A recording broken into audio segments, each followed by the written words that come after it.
এই ভিডিওটা দেখলেন তো? ধরুন এটা আপনি এইভাবেই রাতের অন্ধকারে একা এক নিস্তব্ধ কুয়াশাচ্ছন্ন রাস্তার মধ্যে দিয়ে যাচ্ছেন। হঠাৎ আপনার মনে হলো কেউ আপনাকে অনুসরণ করছে। কি করবেন তখন আপনি? এমনই ঘটনা ঘটেছিল 2012 সালে দার্জিলিং এর কাছে কার্শিয়াং এর পথে এক যুবকের সাথে। সেই রাতে যুবকটি বাইক নিয়ে যাচ্ছিলেন দার্জিলিং এর ডাউহিলের ঘন জঙ্গলের ভিতর দিয়ে। হঠাৎই বাইকের ইঞ্জিন বন্ধ হয়ে গেল।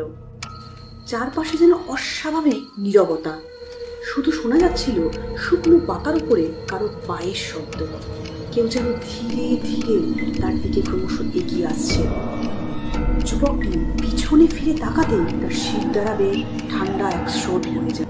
কুয়াশার মধ্যে দাঁড়িয়ে আছে এক মানবাকৃতির ছায়া, যার শরীর আছে কিন্তু মাথা নেই।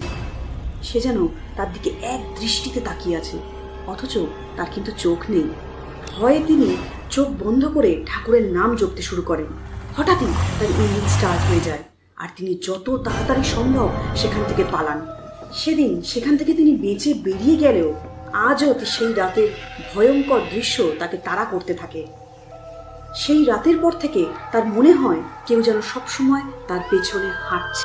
স্থানীয়রা বিশ্বাস করেন বহু বছর আগে খুন হওয়া এক ছাত্রের মাথাবিহীন আত্মা এখনো ঘুরে বেড়ায় জঙ্গল।